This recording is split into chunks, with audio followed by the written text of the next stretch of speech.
Hello everyone.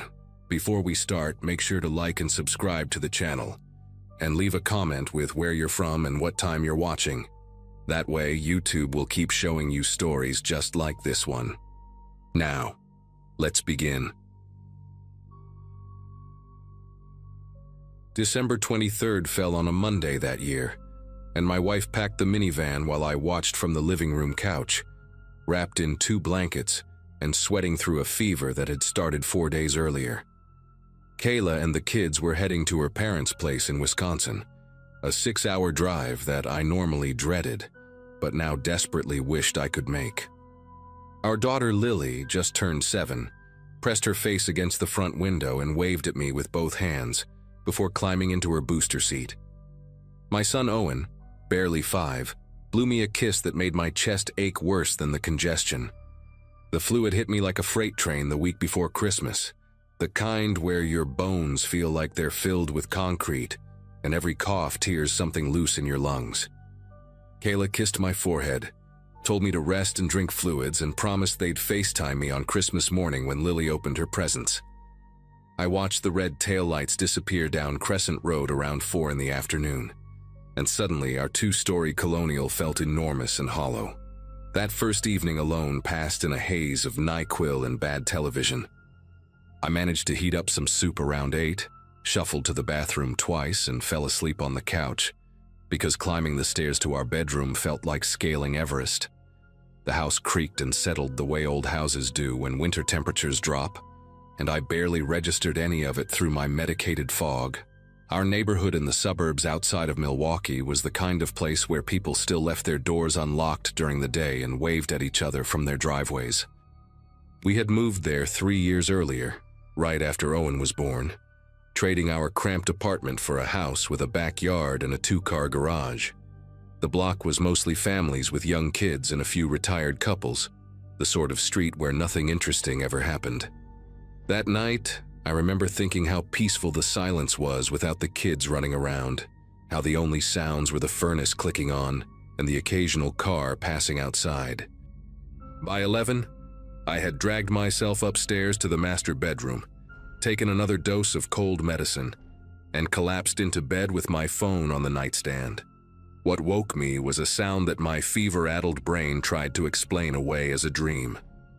A heavy thump somewhere below, like a package being dropped on the front porch. Christmas Eve was the next day, and we had been getting deliveries all week, so my first thought was that some overnight driver was dropping off a late shipment. I squinted at my phone, 2:47 in the morning, and figured I would deal with it tomorrow. But then came another thump, this one different, more like weight shifting on wood, and then a third sound that made me sit up in bed despite every muscle in my body screaming in protest. It was voices, muffled, low, but unmistakably human voices coming from somewhere outside the house. I told myself it was probably neighbors coming home late from a party, maybe struggling with their own holiday packages. The fever made everything feel distant and surreal, like watching a movie through a fogged window. I swung my legs over the side of the bed and sat there for a moment, listening, my heart starting to beat faster despite my attempts to rationalize what I was hearing. The master bedroom sat at the back of the house, with 2 windows overlooking the backyard and the wooden fence that separated our property from the Nuyens place behind us. I did not turn on any lights. Some instinct I cannot fully explain kept me in the dark as I moved toward the window. The blinds were partially open, the way Kayla always left them because she liked waking up to natural light. I pressed my face close to the glass and looked down into the yard, and what I saw made every symptom of my illness vanish in a single instant of pure, crystalline terror. 3 figures dressed in dark clothing were climbing over the back fence, one already dropping into our yard, while the other 2 straddled the top. They moved with practiced coordination, no wasted motion, no hesitation. One of them pulled out a flashlight and swept the beam across the back of our house, pausing on the sliding glass door that led to the kitchen. I pulled back from the window so fast I nearly tripped over the nightstand, my breath suddenly loud and ragged in the silent bedroom. These were not neighbors. These were not delivery drivers. These were men breaking into my home in the middle of the night, and I was completely alone. My phone was still on the nightstand, and I grabbed it with fingers that felt numb and clumsy, like they belonged to someone else. I dialed 911 and pressed the phone to my ear, keeping my voice as low as physically possible when the dispatcher answered. I whispered our address, told her there were 3 men breaking into my house right now, that I was sick and alone and unarmed. She asked me to stay on the line and told me officers were being dispatched, but her voice sounded impossibly far away, like she was speaking from the bottom of a well. Then I heard it, the unmistakable sound of glass breaking somewhere downstairs, followed by the scrape and click of the sliding door being forced open. They were inside. The dispatcher was saying something about staying hidden, about not confronting them, but I was already moving toward the bedroom closet because it was the only place I could think of. Our closet was a walk-in, not huge but deep enough that I could press myself into the back corner behind Kayla's winter coats. I slid the door shut as quietly as I could manage, leaving it open just a crack so I was not in complete darkness. From inside that closet I could hear everything with terrible clarity. Footsteps on the hardwood floors downstairs, heavy and unhurried, moving through the living room and into the kitchen. Then a voice, male, speaking just loud enough that the words drifted up through the heating vents that connected every room in the house. Clear the first floor fast, then upstairs. Families in Wisconsin until the 26th. I saw them pack the car. Another voice responded, younger sounding, almost eager. What about the alarm? The first voice laughed, a short, humorless sound. No alarm. These neighborhoods never have real security, just those fake signs in the front yard. I pressed my hand over my mouth to keep from making any sound, my whole body trembling not from fever now but from something far more primal. They knew. They had watched us. They had seen Kayla and the kids leave, had noted our habits, had probably driven past our house a dozen times over the past week waiting for this exact moment. This was not random. This was planned. The dispatcher was still on the line, her voice a tinny whisper from the phone I had pressed against my thigh to muffle any sound. I could hear her asking if I was still there, if I was safe, but I could not risk answering because the footsteps had reached the bottom of the stairs. There was a pause, a murmured conversation I could not make out, and then the creak of the first step. They were coming up. I had maybe 30 seconds before they reached the second floor, before they started opening doors, before they found the master bedroom and the closet where I was hiding like a child afraid of monsters. Except these monsters were real, and they were methodical, and I had nothing to defend myself with except a bottle of NyQuil and a box of tissues. The phone screen glowed faintly against my leg, and I watched the call timer tick upward, 4 minutes and 12 seconds since I had dialed. The dispatcher had said officers were on their way, but our suburb was not exactly a high-crime area. Response times could be 10 minutes, 15, maybe longer on a holiday week when half the force was on vacation. The footsteps reached the top of the stairs and stopped. I heard one of them breathing, a thick, wet sound like he had a cold of his own, and then a flashlight beam swept under the crack of the closet door, moving left to right across the bedroom carpet. "Check the kids' rooms first," the older voice said, and the footsteps moved away down the hall toward Lily's room with its purple walls and stuffed animals. I heard the door open, heard someone rummaging through drawers, and then a different voice, the third man who had not spoken before, called out something about jewelry and a laptop. They were professionals. They knew exactly what they were looking for, knew which rooms to hit, knew how to move through a house quickly and efficiently. The closet suddenly felt impossibly small, the winter coats pressing against my back like hands trying to push me forward. I could smell Kayla's perfume on one of her jackets, a scent that usually comforted me, but now made me want to scream because it reminded me of everything I stood to lose if these men found me hiding in the dark. Then the bedroom door opened. The hinges made a soft whine that I had been meaning to fix for months, and now that tiny neglected chore felt like a death sentence announcing my location. The flashlight beam cut through the darkness, sweeping across the bed with its rumpled sheets, across the nightstand with the half-empty glass of water and the bottle of cough syrup. I held my breath so completely that my lungs started to burn. my vision going spotty at the edges from lack of oxygen and pure concentrated fear. Footsteps crossed the carpet, moving toward the bathroom first. I heard the shower curtain being pulled back, the medicine cabinet opening and closing. "Nothing in here," the younger voice called out. "Check the closet," the older one responded from somewhere in the hallway, and I felt every muscle in my body lock up tight. This was it. There was nowhere else to hide, no escape route, no weapon within reach. I was going to be found by men who had broken into my home expecting it to be empty, and I had no idea what they would do when they discovered they were wrong. The closet door started to slide open, and in that moment I did something I still cannot fully explain. Maybe it was the fever, maybe it was some desperate survival instinct, but I started coughing. Not quietly, not trying to suppress it. I let loose with the worst, most wretched hacking cough I could produce, the kind that sounded like tuberculosis and pneumonia combined. The door stopped moving. I kept coughing, adding a wet gurgling sound that came naturally given how congested I actually was. And then I heard the younger voice say something sharp and panicked. "Someone's in there! Someone's sick in there!" There was a commotion in the hallway, whispered arguing, and then the older voice cut through with authority. "Leave it, we got enough, let's move." The closet door slid shut again, and I heard footsteps retreating fast down the hallway, down the stairs, and then the slam of the back door. I kept coughing even after they were gone, unable to stop now that I had started, my whole body convulsing with the effort as tears streamed down my face. The police arrived, 11 minutes after I had first dialed, which meant they missed the intruders by maybe 3 or 4 minutes. I was still in the closet when I heard sirens, still clutching my phone with the 911 call at 17 minutes, and counting. 2 officers came through the broken back door with their weapons drawn, calling out and identifying themselves, and I finally managed to croak out that I was upstairs, that I was the homeowner, that the men were gone. They found me sitting on the closet floor surrounded by winter coats, shaking so badly that one of them thought I was having a seizure.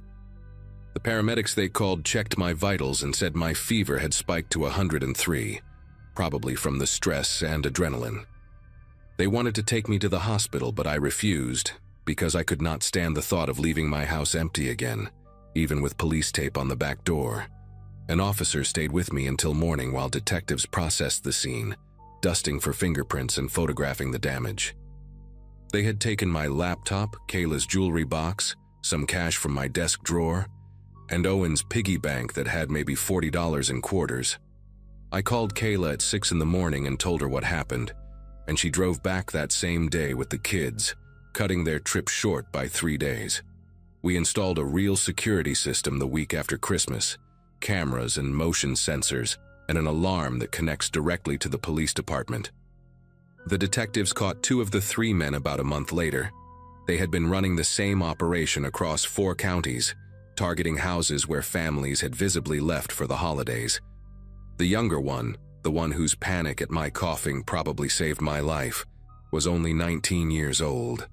He told the police that they specifically looked for signs that homeowners were traveling.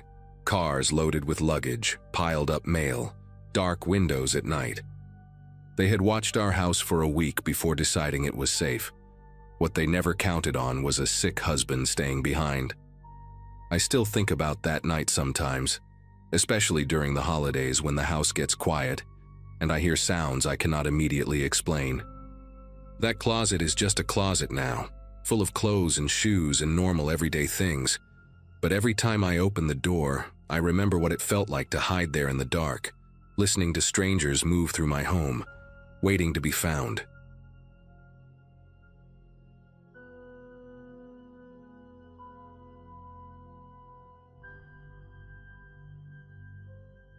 My coworkers used to joke that I was the last person who would ever get into trouble. Quiet, responsible, always the designated driver at happy hours. That was me at 24, fresh out of college and working my first real corporate job at an insurance firm in Richmond, Virginia. I had been there for about 18 months when the 2016 holiday season rolled around, and our manager Gloria booked a private room at this upscale Italian place downtown for our Christmas dinner. I remember spending an hour doing my makeup that night, wearing my nicest black dress, the pearl earrings my grandmother left me, and feeling like I had finally arrived somewhere in life. The restaurant had exposed brick walls, dim Edison bulbs hanging from the ceiling, and this gorgeous marble bar that made you feel important just by standing near it. I was so focused on having a good time, on fitting in with people I admired, that I never once considered anything could go wrong. 9 years later, I still get a knot in my stomach every time office holiday parties come around, because what happened after that dinner changed the way I move through the world forever. The dinner itself was perfect, almost annoyingly so in retrospect. Our group of about 15 people laughed, exchanged white elephant gifts, and drank way too much red wine for a Wednesday night. Gloria, this fierce woman in her 50s with silver streaks in her hair and a laugh that filled entire rooms, kept refilling my glass and telling embarrassing stories about difficult clients.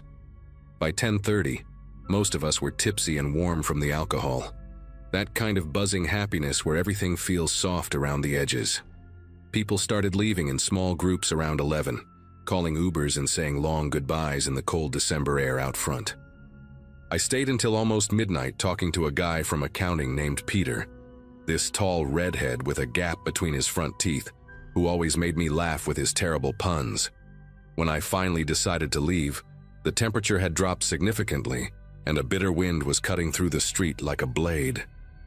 Instead of walking around the block to where I had parked my car, I made a decision that still haunts me.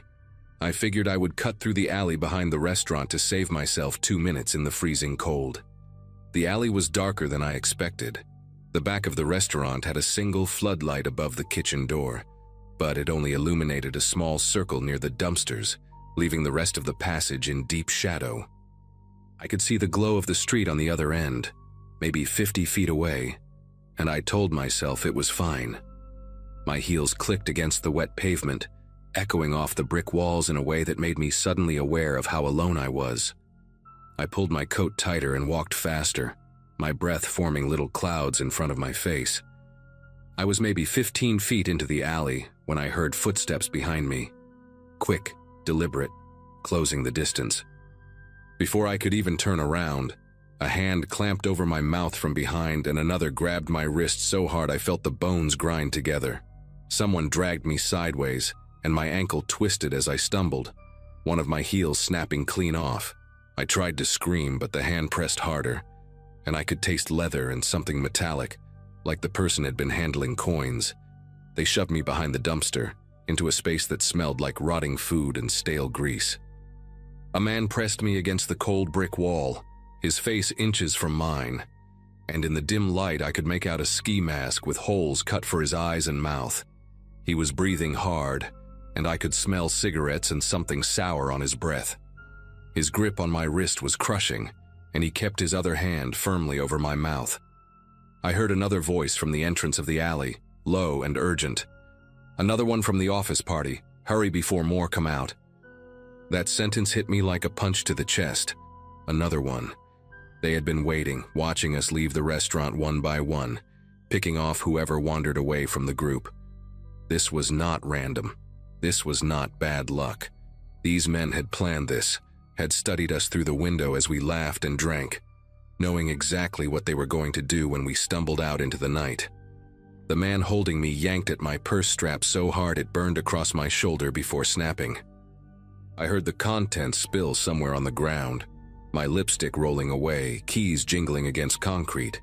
He shoved the purse at someone I could not see, and then his hands were on me again, pulling at my coat, patting my pockets. When his fingers found my phone in my jacket, he ripped it out and tossed it behind him. Then he saw my earrings, my grandmother's pearls. He reached for my ear and I did something I did not plan, something that came from a place of pure animal instinct. I bit down on the hand, covering my mouth as hard as I could. I tasted blood, felt skin tear between my teeth, and the man screamed and jerked his hand away. For 1 second, maybe 2, his grip loosened and I twisted sideways and started to run. I made it 3 steps before something hard hit the back of my head and the world tilted sideways. I hit the ground on my hands and knees, my palms scraping against broken glass and gravel, pain shooting up my arms. Someone grabbed a fistful of my hair and pulled my head back. The man I had bitten was cursing, calling me names I will not repeat, and I could see blood dripping from his hand onto the pavement.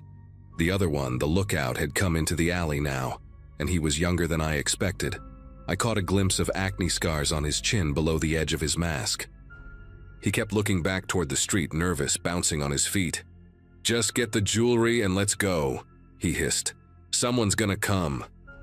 The first man yanked my head back further and tore one earring out of my ear.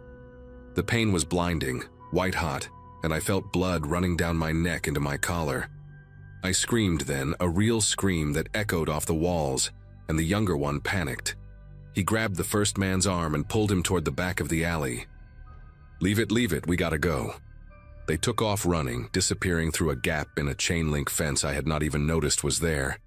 And suddenly I was alone, kneeling in garbage and broken glass, bleeding and shaking in the dark. I do not know how long I stayed there. It could have been 30 seconds or 5 minutes. Time had become something fluid and unreliable. Eventually, I managed to get to my feet, using the dumpster to pull myself up, and I stumbled toward the street on one broken heel. My ear was throbbing, blood soaking into the collar of my dress, and I could feel something warm running down my scalp where I had been hit. When I reached the sidewalk, the world seemed too bright, too loud, even though the street was nearly empty. A couple walking their dogs saw me and the woman gasped, pulling out her phone immediately. I must have looked like something out of a horror movie. Mascara streaked down my face, blood on my neck and hands, my coat torn and dirty. The man took off his jacket and wrapped it around my shoulders, asking me questions I could barely process. Someone called 911. Someone else ran into the restaurant to get help. And then Gloria was there, her face pale and terrified, holding my hands and telling me I was going to be okay, that help was coming, that I was safe now. The police arrived before the ambulance. 2 officers, a man and a woman, and they asked me to describe what happened while we waited for the paramedics. I told them everything I could remember, the ski masks, the voices, the phrase about the office party. The female officer's expression changed when I mentioned that. She stepped away and spoke into her radio, and when she came back, she asked me the name of the restaurant and how many people had been at our dinner. I found out later what she had already known. I was the 3rd person attacked that night. A woman named Sandra from our marketing department had been mugged 2 blocks away around 11:15, walking to her car after saying goodbye to everyone. A man named Craig from IT had been jumped near the parking garage at 11:45, beaten badly enough to need stitches above his eye. 3 attacks in less than an hour, all targeting people leaving the same Christmas party. The paramedics loaded me into the ambulance as this information sank in, and I remember staring at the ceiling of that vehicle, thinking that none of this felt real, that I would wake up tomorrow and it would all have been some terrible wine-fueled nightmare. At the hospital, a nurse cleaned the wound on my ear where the earring had been ripped out. She told me I was lucky. The lobe had torn, but not completely, and it would heal with proper care. Lucky. The word made me want to laugh and cry at the same time. A doctor examined my head, said I had a mild concussion, and told me to have someone wake me every few hours through the night. Gloria stayed with me the whole time, sitting in that plastic chair by the bed, texting updates to our co-workers. Around 3 in the morning, a detective came to take my full statement. His name was Franklin, a tired-looking black man in his 50s with gray at his temples and kind eyes that had seen too much. He told me what the police had pieced together so far. A crew of at least 4 people had been targeting corporate holiday parties downtown for the past 2 weeks.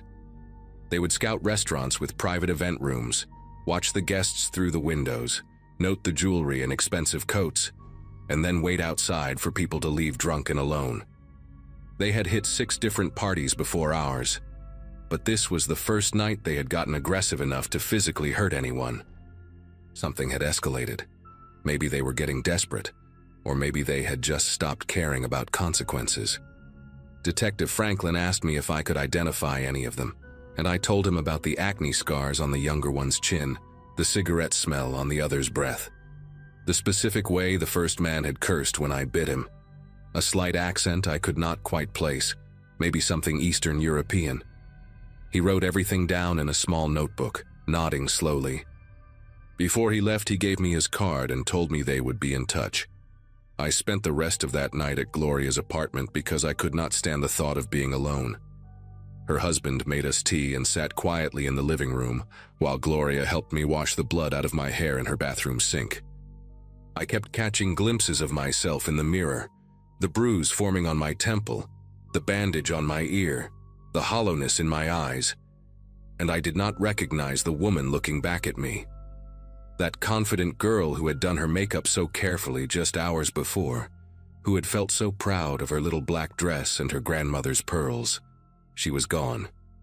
Something had been taken from me in that alley, something beyond the purse and the phone and the jewelry, and I did not know if I would ever get it back. The police caught them 11 days later. Detective Franklin called me on a Saturday morning to tell me that a pawn shop owner had recognized one of my grandmother's earrings, the one they had managed to take, from the description circulated to local businesses. The man who tried to sell it matched the details I had given: stocky build, cigarette smell, and when they pulled him in for questioning, they found bite marks on his hand that were still healing. He gave up his partners within hours trying to cut a deal. There were 5 of them in total, not 4.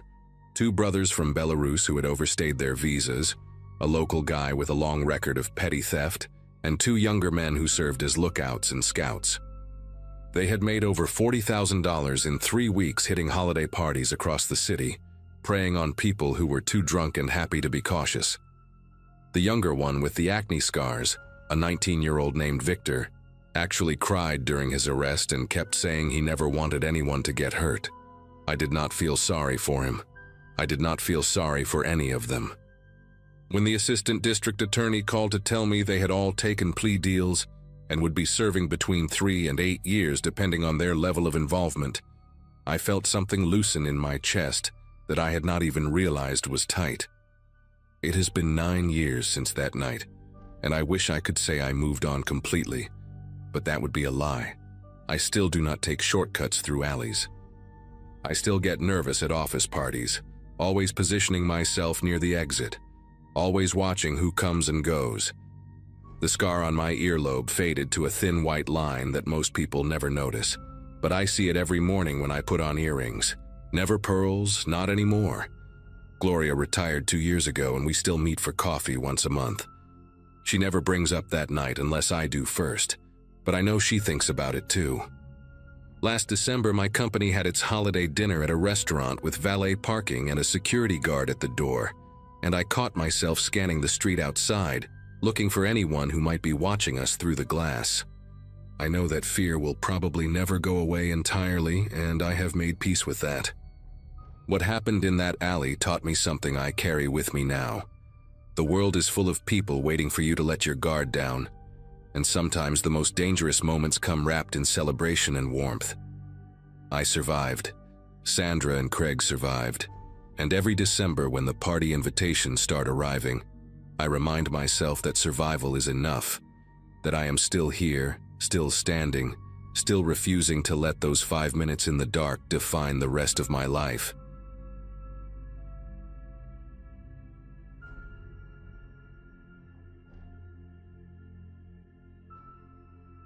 Corporate training conferences have a special way of draining your soul, and after 6 straight days of fluorescent lights and PowerPoint slides about logistics optimization, all I wanted was to get home before Christmas. My company had scheduled this regional meeting at our Spokane satellite office with 0 consideration for the fact that some of us would need to cross mountain passes in the dead of winter to get back. I worked as a logistics coordinator for a shipping company based in Salt Lake City, one of those jobs you fall into after college when your art history degree turns out to be worth less than the paper it was printed on. My graduating class had scattered across the country chasing careers, and here I was 10 years later, spending more time on highways than in my own apartment. That Friday morning, I threw my overnight bag in the back of my Subaru Outback, grabbed the largest coffee the hotel lobby offered, and pointed myself toward Interstate 90 heading south. The December sky hung low and gray, pregnant with snow that the weather app swore would hold off until I was safely through the passes. I believed that little green checkmark more than my own gut, and that choice haunts me still. The first few hours passed without incident, just me and the hum of the heater. A true crime podcast filling the silence as I watched Montana unfold through my windshield. I stopped for gas outside Missoula, standing in a parking lot so cold that my breath crystallized the moment it left my lips, and texted my roommate Jenna that I should roll in around 9 or 10 that night. She responded with a row of Christmas tree emojis and promised her famous spiked hot cocoa would be waiting, the kind with cayenne pepper that warms you from the inside out. I remember smiling at my phone, picturing myself on our worn leather couch with a mug in my hands and my cat Oliver purring on my lap. The highway began its slow climb after Helena, the landscape transforming from flat brown farmland into dense pine forests blanketed in white. The mountains out there have a way of making you feel utterly insignificant, like civilization is just a thin veneer that nature tolerates but could shrug off at any moment. I drove in silence after a while, the podcast abandoned, watching the trees blur past and the road narrow, completely unaware that within 2 hours I would be speeding through ice and darkness, while 3 men sprinted after my car with intentions I still cannot bring myself to fully imagine. The pass I needed to cross was called Lolo, and if you have ever driven it in winter, you know exactly why my stomach tightened as the elevation climbed. The road twists and curves along cliff edges, hugging the mountainside with guardrails that look like they were installed sometime during the Eisenhower administration.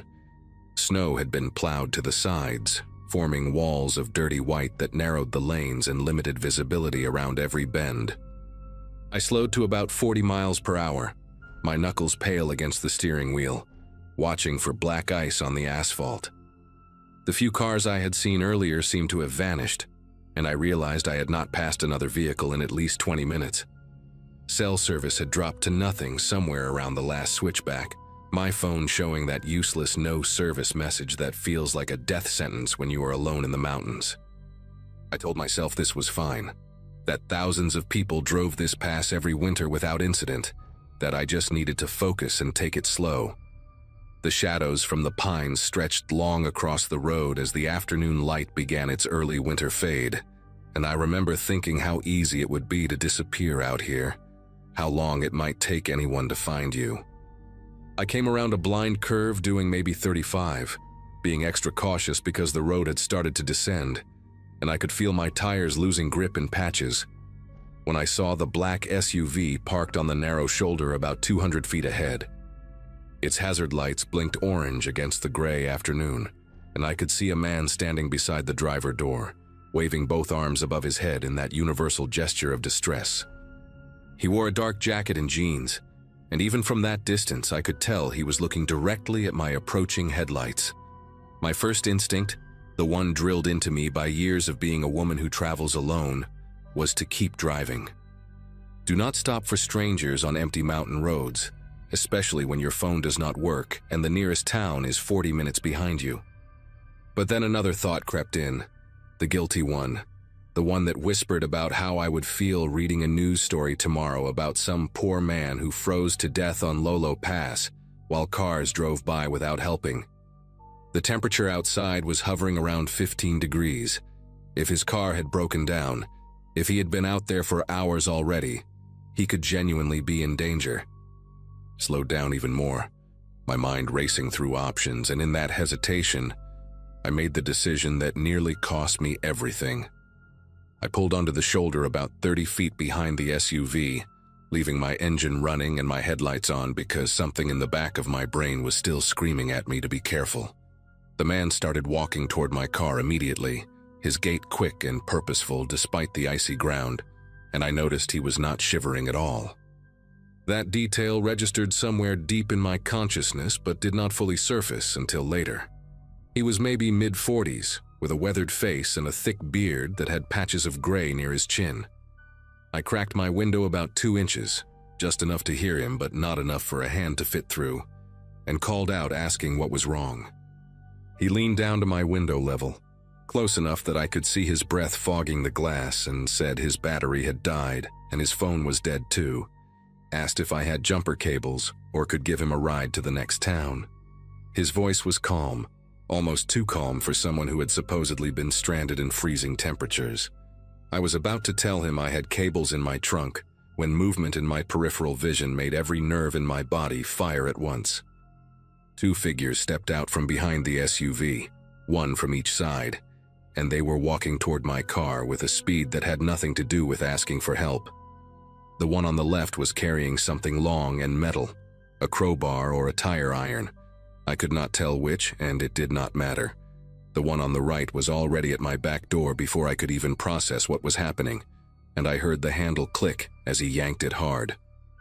Thank God I had locked my doors automatically when I started driving that morning, a habit my father had drilled into me since I was 16.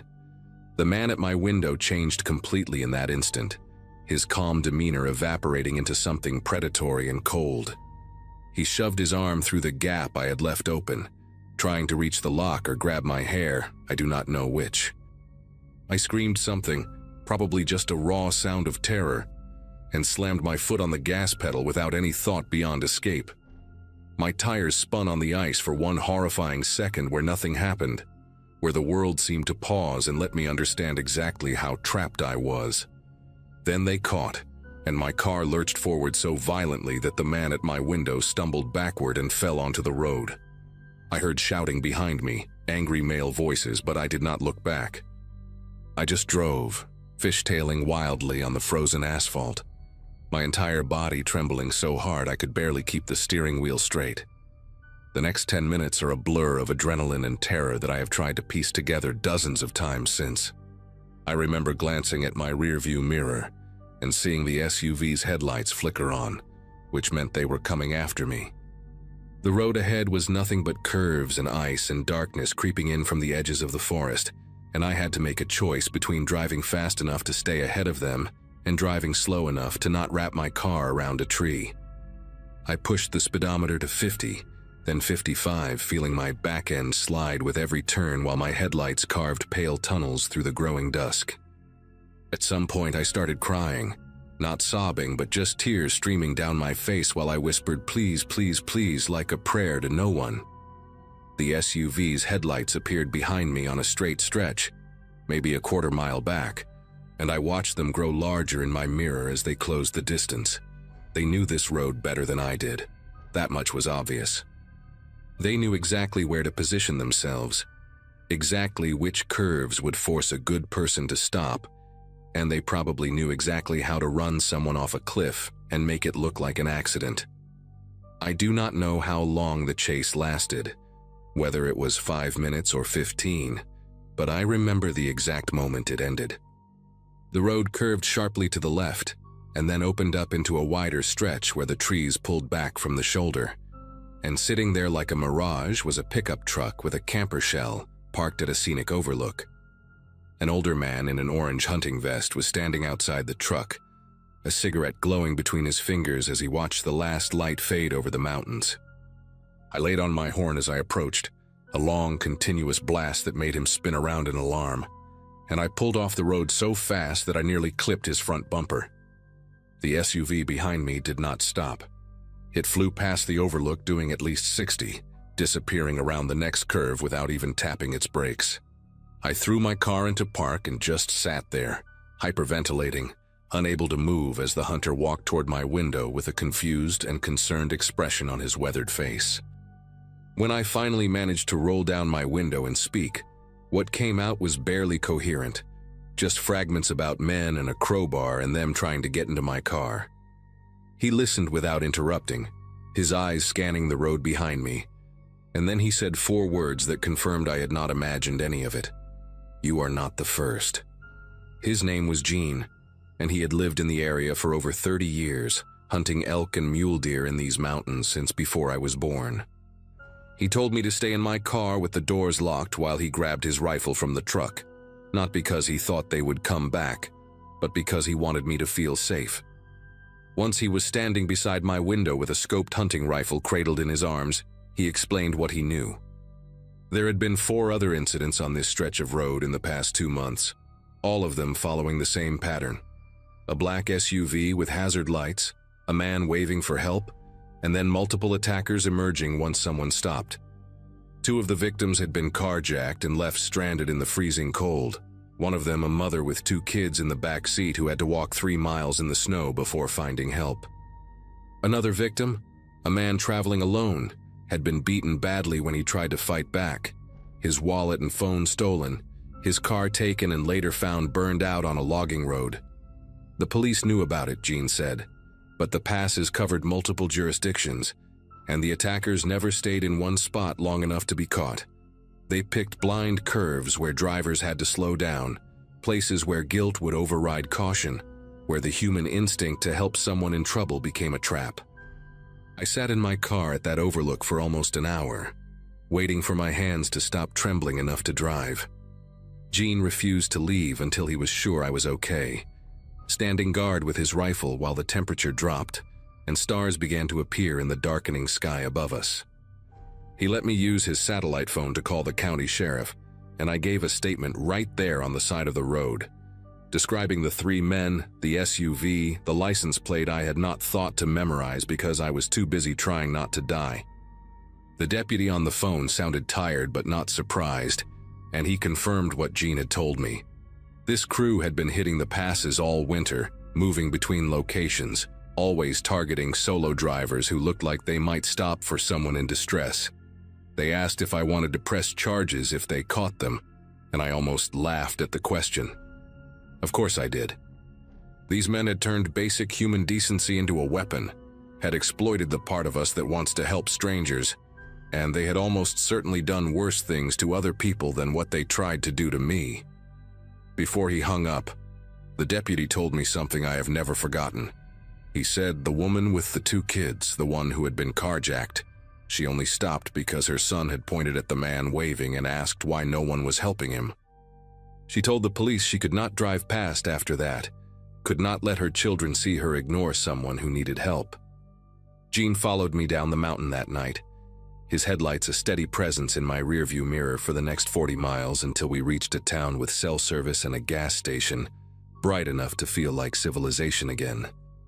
I hugged him in the parking lot, this stranger with a rifle and a cigarette habit who had probably saved my life just by being in the right place at the right time, and he told me to drive safe and stay smart.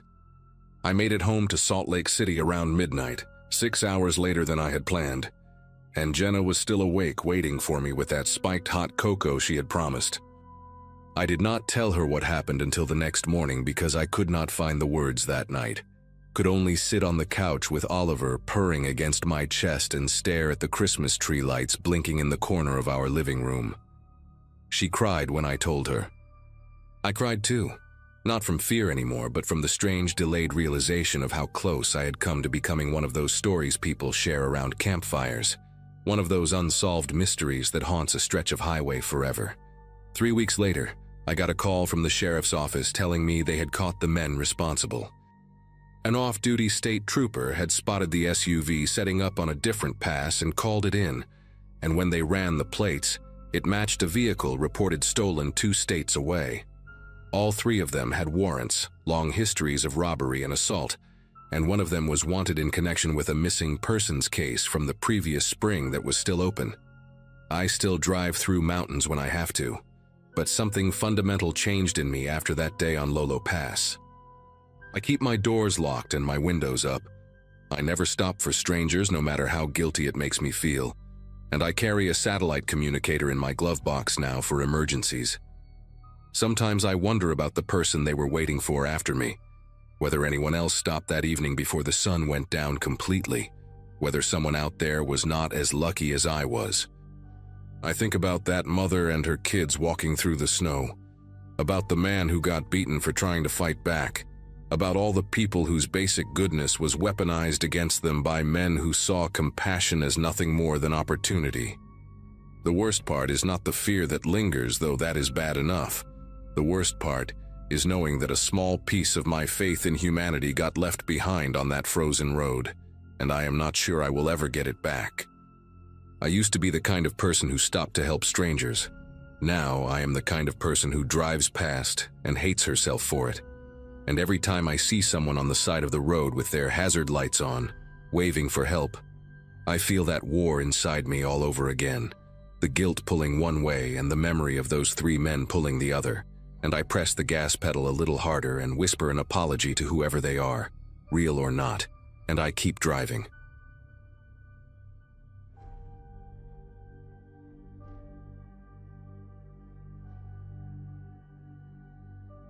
My buddy Corey and I had been sneaking through the Norfolk Southern freight yard since middle school. By December of 2018, we had graduated from Eastbrook High about 6 months prior and were both stuck in that weird limbo between teenage freedom and actual adulthood, working part-time jobs and figuring out what came next.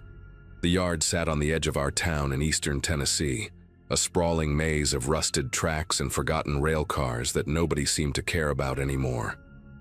We used it as a shortcut to get from the warehouse district where Corey worked to my neighborhood on the other side. It shaved about 20 minutes off the walk compared to going around on the main roads. That particular night, the first Saturday of December, Corey had finished his shift around 11 and texted me to meet him at our usual spot near the old signal tower. The temperature had dropped to maybe 30 degrees, and our breath came out in thick clouds as we walked between the long rows of freight containers. Holiday lights from the shopping center about a mile away cast this faint orange glow over everything, making the yard look almost peaceful in a strange way. We were maybe halfway through, passing a section where they kept the older boxcars that rarely moved, when Corey grabbed my sleeve and pulled me down. At first I thought he was messing around, but then I heard it too. Voices carrying across the cold air, way too close for comfort.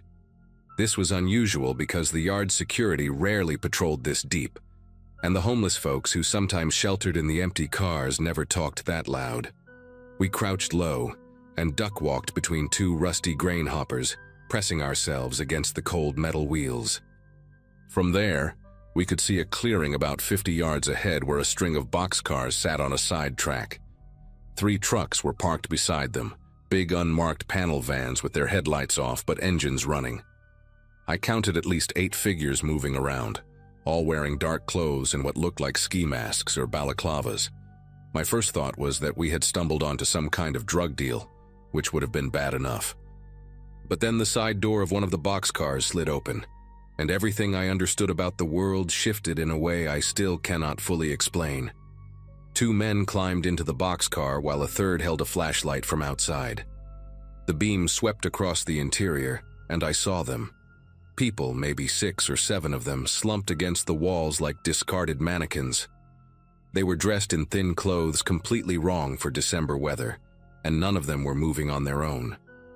One by one, the men started dragging them out, carrying them like sacks of grain toward the waiting vans. Corey's hand found my arm in the dark, his fingers digging in so hard I knew there would be bruises later.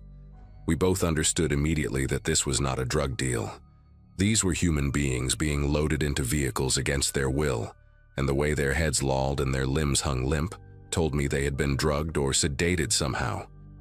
I remember the cold metal of the railcar wheel pressing into my back, the smell of diesel and rust, and this horrible feeling of helplessness spreading through my chest. Every instinct screamed at me to run, to call someone, to do something, but my body refused to cooperate. The men worked fast and efficient like they had done this many times before. They communicated in short bursts, hand signals and whispered commands in a language I could not identify. One of them kept checking his phone, the screen glow briefly illuminating a face that looked weathered and impatient. A woman was passed from the boxcar to the ground, and I noticed her feet were bare despite the freezing temperature. Her hair hung over her face in tangled clumps, and her arms showed dark marks that could have been bruises or dirt. It was hard to tell from where we hid.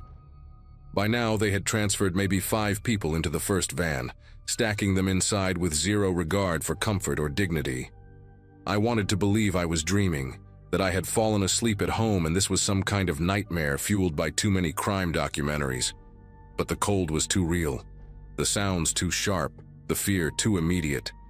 This was happening 20 feet away from us, and all Corey and I could do was watch and pray they did not look in our direction. That is when one of them woke up. A young guy, maybe around our age or a little older, suddenly jerked his head up as two men were carrying him toward the second van. His eyes went wide, and for a split second he seemed completely disoriented. Then pure animal terror took over. He thrashed so hard that he slipped from their grip and hit the gravel on his hands and knees. The men shouted, and the young guy scrambled to his feet and started running. He made it maybe 15 feet before one of the masked figures caught up to him, tackling him from behind with a brutal efficiency that made my stomach turn. I heard the impact, this wet thud of bodies hitting frozen ground, followed by muffled screaming as they pinned him down. Another man jogged over carrying what looked like a syringe, and within seconds the screaming stopped. They picked him up again, limp as before, and continued loading him into the van like nothing had happened. The whole incident lasted maybe 30 seconds, but those 30 seconds burned themselves into my memory with perfect clarity. Corey was breathing so fast I thought he might pass out. I pressed my hand over his mouth, not to silence him, but to ground him somehow, to remind him that we needed to stay invisible. My own heart was slamming against my ribs like it wanted to escape my chest. The young man who had tried to run, I kept seeing his face in that brief moment of consciousness, the way recognition and horror had flooded his features simultaneously. He knew exactly what was happening to him. He knew he was being taken somewhere terrible, and his body had summoned every last ounce of strength to fight back. And it had not mattered. They had caught him in seconds, sedated him again, and now he was just another unconscious body in the back of a van. I thought about my phone, still in my jacket pocket, and how I should be recording this or calling 911. But my brain kept replaying what they had done to that kid, how fast and how ruthless, and I understood with horrible certainty that if they found us hiding here, we would end up in one of those vans too. The whole operation took maybe 20 minutes from when we first hid to when the last van door slammed shut. One of the men walked around the boxcar with a flashlight, checking the ground and the surrounding area. For one terrible moment, the beam swept toward the grain hoppers where we crouched, and I felt Corey stop breathing entirely. The light passed over us without pausing, but I swear it grazed the edge of my sneaker. Then the man turned back, said something to his companions, and climbed into the passenger seat of the lead van. The engines revved, and all three vehicles pulled away slowly, their headlights still off as they navigated through the freight yard toward a service road on the far end. We did not move. We stayed pressed against those cold wheels for what felt like an hour, but was probably closer to 10 minutes, waiting to make sure they were truly gone and not circling back. The silence that followed their departure was somehow worse than the sounds of what we had witnessed. A heavy, accusatory quiet that seemed to ask why we had not done anything to help. When we finally crawled out from our hiding spot, my legs had gone numb from crouching so long in the cold. Corey vomited against the side of a rail car, this raw heaving sound that echoed across the empty yard. I stood there watching him, my mind still trying to process what had just happened. Neither of us spoke as we made our way home, taking a different route that kept us far from the section where the transfer had occurred. I kept looking behind us, checking shadows, listening for engines. Every car that passed on the main road made me flinch. When I finally got home around 1 in the morning, my mom was asleep and the house was dark. I went straight to my room, sat on the edge of my bed, and stared at the wall for maybe 2 hours. I could not sleep. Every time I closed my eyes, I saw that young man trying to run, saw him hit the ground, saw the syringe. I knew I needed to tell someone, but I had no idea how to explain what we had seen without putting ourselves in danger. Corey called me the next morning, his voice hoarse and shaky. He had not slept either. We talked in circles for almost an hour, going back and forth about what to do. Part of me wanted to go straight to the police, tell them everything, and let them handle it. But Corey pointed out that we had been trespassing when we saw it, that we had no proof, no photos, no license plates, just the word of 2 teenagers who had been cutting through private property at midnight. And there was something else neither of us wanted to say out loud. If these people were organized enough to move human beings through a freight yard like cargo, They were probably organized enough to find out who reported them. We decided to wait a few days, see if anything came up in the news, and then figure out our next move. It was a coward's decision, and I knew it even then. But fear has a way of making cowardice feel like common sense. 4 days later, it was all over the local news. The county sheriff held a press conference announcing that 7 people had been reported missing over the past 2 weeks, all from small towns within a 100-mile radius. Most of them were undocumented immigrants, people who had come looking for work and had no family nearby to notice when they vanished.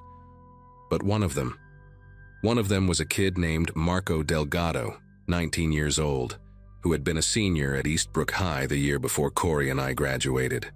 I remembered him vaguely, a quiet guy who played trumpet in the marching band and always wore this beat-up denim jacket with patches sewn on the sleeves. When they showed his photo on the news, my entire body went cold. It was him, the young man who had woken up, who had tried to run, who had been tackled and sedated right in front of us. I recognized his face instantly, the shape of his jaw, the way his hair fell across his forehead. Marco Delgado had been 15 feet away from me, fighting for his life, and I had done nothing but hide. That same night, Corey and I went to the police station together. We told them everything: the freight yard, the boxcars, the vans, the masked men, Marco trying to escape. The detective who interviewed us, a tired-looking woman named Russo, listened without interrupting and took notes in a small spiral notebook. She asked us to describe the men, the vehicles, anything we could remember about markings or sounds or smells. We gave her every detail we could recall, which turned out to be a lot more than I expected. Trauma has a way of burning things into your brain whether you want it to or not. When we finished, Detective Russo told us we had done the right thing by coming forward, that our information could help them piece together a larger investigation already underway. She also warned us not to discuss what we had seen with anyone else, not to go back to the freight yard, and to call her directly if we noticed anything unusual. The way she said that last part, if we noticed anything unusual, made it clear that she understood the kind of people we were dealing with, and that our safety was not guaranteed just because we had talked to the cops. The investigation took months, and we were not told much about how it progressed. What I know came from news reports and a brief follow-up meeting with Detective Russo about 3 months later. Federal agents had gotten involved, tracing the trafficking ring across 4 states. They made arrests in Georgia and North Carolina, shutting down a network that had been operating for at least 2 years. Some of the victims were recovered alive, found in labor camps and illegal operations scattered across the Southeast. But Marco Delgado was not among them. His case remains open, listed as a missing person with no confirmed status. I think about him more often than I probably should. That brief moment when he woke up, when he fought back, when he almost made it. I wonder if things would have been different if Corey and I had called 911 right then, if we had been braver or smarter or less afraid. I will never know the answer to that, and I have learned to live with the weight of not knowing. What I do know is that some nights, especially in early December when the air gets cold and sharp, I still hear the sound of engines idling in the dark, and I remember what it felt like to witness something terrible and do nothing at all.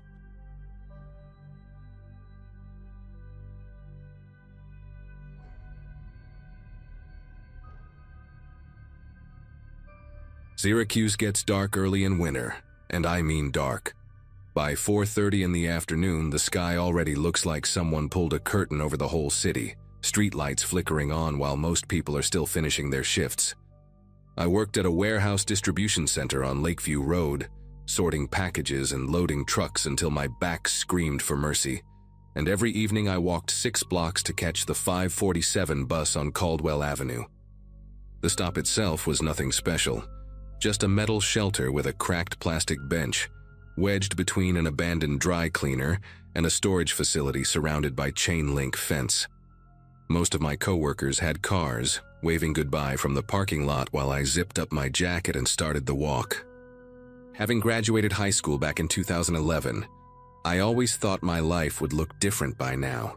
But there I was, riding public transit in the freezing cold, saving every dollar for an apartment with radiators that clanked and groaned like something was trapped inside the walls. I first noticed the car on a Wednesday, the first week of that month. A dark blue sedan, older model, maybe a Ford Taurus or something similar, parked across the street from the bus shelter with its engine off. Someone sat behind the wheel, just a shape against the faint glow of a phone screen. I barely registered it at first. People wait in parked cars all the time for 100 different reasons. Picking up family members, killing time, avoiding conversations at home. I checked the transit app on my phone and saw 7 minutes until arrival, so I stamped my feet to keep warm and watched my breath form little clouds that vanished into the cold air. When I looked up again, the silhouette inside the sedan had shifted. The person was no longer looking at their phone. Their head was turned toward the bus shelter, toward me, just sitting there motionless behind the glass. A delivery truck rumbled past and blocked my view for a moment, and when it cleared, nothing had changed. Same car, same figure, same unsettling stillness. I told myself it was nothing, and got on the bus when it arrived, forgetting about the whole thing before I even reached my stop. Thursday came and went without incident, mostly because I had to stay late for inventory, and missed my usual bus by almost an hour. By the time I reached Caldwell Avenue, the street was emptier than usual, the cold keeping everyone indoors, and the sedan was nowhere in sight. I remember feeling relieved without fully understanding why, like some part of my brain had flagged that car as a problem even though I had consciously dismissed it. Friday was different. I left work at my normal time, walked the same 6 blocks, and there it was again. Parked in the exact same spot across the street. Same dark blue sedan, same tinted windows, same figure behind the wheel. This time the engine was running, a thin trail of exhaust curling up into the frozen air, and the headlights were off even though the sun had already set. I stood under the bus shelter and pretended to scroll through my phone, but my eyes kept drifting back to that car. The figure inside did not move, did not check their phone, did not do anything except sit there facing my direction. 5 minutes passed, then 6. I could feel my pulse in my throat, which sounds dramatic, but you have to understand how isolated that bus stop was. No pedestrians, no other cars, just me and that sedan, and the buzz of a failing streetlight above my head. The bus finally arrived and I climbed on fast, tapping my transit card without looking back. I found a seat near the middle and glanced out the window as we pulled away from the curb. The sedan had not moved. But right before we turned the corner, I saw something that made my chest tight. The driver's side door had cracked open, just a few inches, like whoever was inside had been about to get out. The interior light did not turn on, which meant they had disabled it, and that detail stuck with me for the rest of the night. Why would someone disable their dome light unless they did not want to be seen? I told myself I was being paranoid, that I watched too many crime documentaries, that this was just some random person with a broken car light. But when I got home to my apartment, I locked the deadbolt and the chain, something I had not done in months. I even pushed my small kitchen table against the door, feeling ridiculous the whole time but unable to stop myself. That night I barely slept, staring at the ceiling and listening to the radiator clank, while my mind replayed the image of that door cracking open in the darkness. Saturday and Sunday offered a break from the routine, and I spent most of the weekend convincing myself that I had exaggerated the whole situation. By Monday morning, the fear had faded into something more like embarrassment. I even laughed about it while making coffee, shaking my head at how easily I had let my imagination spiral out of control. Just some guy waiting for someone, probably annoyed that I kept staring at his car like a paranoid freak. I went to work with a lighter mood, joking around with my coworker April during our lunch break, telling her about the creepy sedan as if it were a funny story instead of something that had kept me awake for 2 nights. She laughed and said I had been watching too much true crime, which is exactly what I needed to hear. The day passed quickly, and by the time 5 o'clock rolled around, I had almost completely forgotten about the whole thing. Almost. Because when I stepped outside the warehouse and started walking toward Caldwell Avenue, I felt a small knot form in my stomach, a tension I could not fully explain. The sun was already gone, the sky a deep purple bleeding into black, and the temperature had dropped at least 10 degrees since morning. I saw the sedan before I even reached the bus stop. Same spot, same position, same dark blue paint catching the glow of the distant streetlight. My steps slowed without me deciding to slow them, my body reacting before my brain could catch up. The engine was running again, that thin wisp of exhaust floating up into the cold, and this time I noticed something new. The passenger side window was down about 2 inches, despite the freezing temperature outside. I kept walking because stopping felt worse somehow, like it would confirm that I was afraid, that I had a reason to be afraid. When I reached the shelter, I did not sit on the cracked plastic bench. I stood near the edge closest to the street, positioning myself where I could see the sedan clearly and where the bus would block me from view as soon as it arrived. The figure behind the wheel was there, same as before, just a dark shape that never seemed to move. But then something changed. A sound cut through the quiet, faint but unmistakable. A car door opening. Not all the way, just that initial click and creak of hinges. I looked directly at the sedan and saw the driver's side door push outward a few inches, then stop. Whoever was inside was testing something, maybe checking if I would react, maybe waiting to see if anyone else was around. I pulled out my phone and pretended to make a call, holding it to my ear and speaking to no one on the other end. I said things like, "Yeah, I'm at the bus stop now, and okay, see you in a few minutes," hoping that whoever sat in that sedan would hear me, would think someone was expecting me, would decide I was not worth the risk.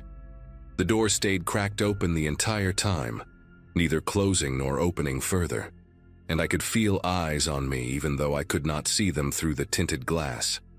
My heart was pounding so hard I worried the person might somehow hear it across the street. 2 minutes until the bus, according to my app. I kept the fake conversation going, laughing at nothing, nodding along to silence, doing everything I could to seem like a person with connections, with people who would notice if something happened to me. A car drove past on Caldwell Avenue, and the sedan door clicked shut, fast and quiet, like a reflex. I watched the blue car sit there motionless again, engine still running, and I understood something clearly for the first time. This was not random. This was not coincidence. Someone had been watching me, learning my schedule, waiting for the right moment when the street was empty enough and the darkness thick enough to do whatever they were planning to do. The bus arrived and I practically threw myself through the doors, scanning my card and walking straight to the back where I could see out the rear window. As we pulled away, I watched the sedan. For a moment, nothing happened. Then the headlights flicked on, and the car slowly pulled out of its parking spot. It did not follow the bus, not exactly, but it drove in the same direction, turning left where we turned left, maintaining a distance of about half a block. I pressed my face closer to the glass, trying to see the license plate, but the angle was wrong and the streetlights too dim. The sedan followed for 3 more blocks before it turned off onto a side street and disappeared. I sat back in my seat, breathing hard, trying to process what had just happened. When I got off at my usual stop, I did not walk straight home. Instead, I went into the convenience store on the corner and stayed there for 20 minutes, pretending to browse the aisles while watching the street through the window. No blue sedan, no one suspicious, just the normal flow of evening traffic and pedestrians bundled up against the cold. I bought a bag of chips I did not want and finally walked home, checking behind me every few steps until I reached my building. That night I called my older brother Jeff, who lived about 40 minutes away in a suburb outside the city. He worked as an electrician and had that practical, no-nonsense attitude that made me feel stupid for even bringing it up. But I told him everything anyway: the sedan, the figure behind the wheel, the door cracking open, the way the car had followed the bus. He was quiet for a long moment after I finished, which surprised me because I expected him to tell me I was overreacting. Instead, he asked me specific questions. What color was the car exactly? Did I notice any dents or stickers or anything distinctive? What time did I usually get to the bus stop? Had I noticed anyone else being watched? I answered as best I could, and when I finished, he told me to start taking pictures. Document everything, he said. Get the license plate if I could. And most importantly, he told me to call the police and file a report, even if they could not do anything right away. Having something on record mattered, he explained, in case things escalated. I promised I would, and after we hung up, I sat on my couch feeling a strange mix of validation and terror. My brother had taken me seriously, which meant this was serious, which meant I was not imagining the danger I felt every time I stood at that bus stop alone in the dark. I called the non-emergency police line the next morning before work and explained the situation to an officer who sounded tired but not dismissive. She took down the details, the location, the description of the car, the times I had seen it, and told me they would make a note in their system. She also suggested I vary my routine if possible, take a different bus, get picked up by someone, avoid being alone at that stop during the evening hours. I thanked her and hung up, feeling slightly better but also frustrated. Vary my routine. Easy to say when you have options, when you have a car or flexible hours or someone who can drive you. I had none of those things. My shift ended at 5 every day. The 5:47 was the only bus that got me home at a reasonable hour, and asking Jeff to pick me up every evening was not realistic. So I went to work, did my job, and when 5 o'clock came, I walked toward Caldwell Avenue with my phone already in my hand, camera app open, heart beating faster with every step. The sedan was there. Same spot, same silence. But this time, I was ready. I raised my phone and took 3 pictures in quick succession, zooming in on the license plate as much as I could without the image turning into a blurry mess. The figure inside the car must have noticed because the sedan suddenly pulled forward, not fast but deliberate, rolling out of the parking spot and down the street away from me. I kept taking pictures as it moved, capturing the rear of the vehicle, the shape of the taillights, anything that might help identify it later. My hands were steady even though everything inside me was screaming. The car turned right at the end of the block and vanished from sight, and I stood there under the bus shelter feeling like I had won something small but important. I had proof now. I had evidence that this was real, that someone had been watching me, that I was not crazy. When I got home, I emailed the photos to myself, saved them to my cloud storage, and sent copies to Jeff along with a message explaining what happened. He replied within minutes telling me to send everything to the police as well, which I did. The officer I had spoken to earlier called me back that evening and said they would run the plates and see what came up. She sounded more interested now, more alert, and she asked if I could come into the station the next day to give a formal statement. I agreed without hesitation. Wednesday morning, I went to the police station before my shift and sat across from a detective named Howell, a woman in her 50s with short gray hair and reading glasses that she kept pushing up her nose. She showed me a photograph on her computer screen and asked if I recognized the vehicle. It was the blue sedan, no question, and I told her so immediately. She nodded and then told me something that made the room feel smaller. The car belonged to a man named Ronald Pratt, 47 years old, no permanent address with a record that included assault, harassment, and a previous arrest for attempted abduction in another state 8 years ago. He had been released on parole 2 years prior and had recently been spotted in multiple locations around the city, always near bus stops, always during the early evening hours when the sun went down and the streets emptied out.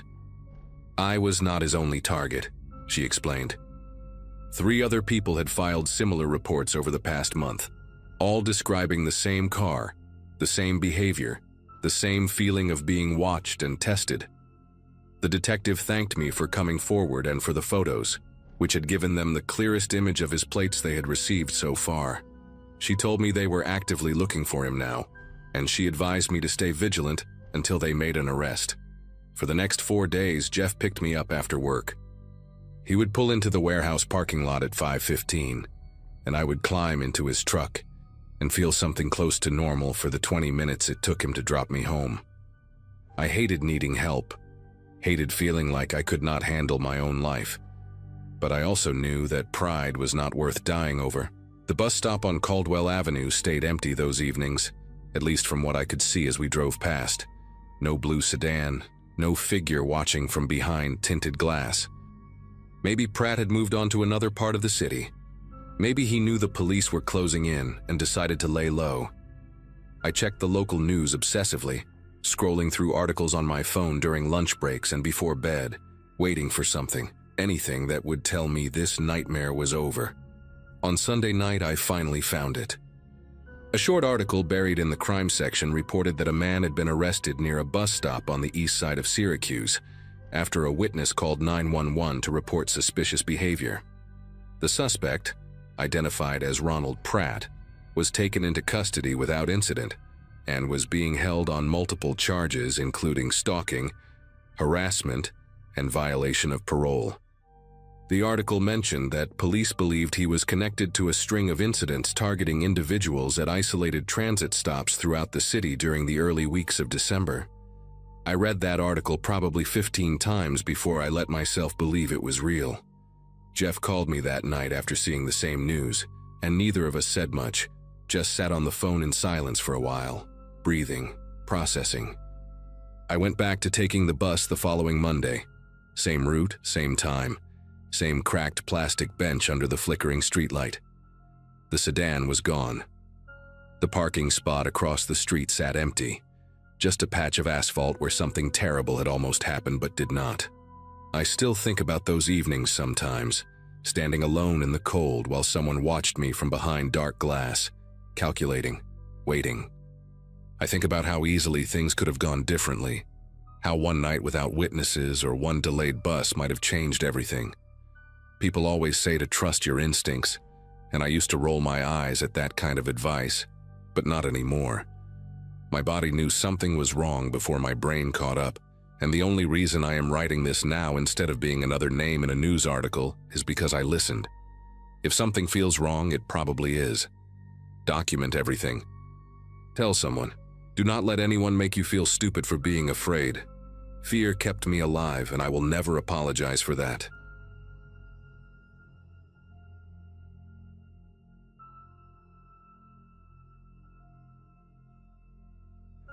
Divorce has a way of making you crave silence.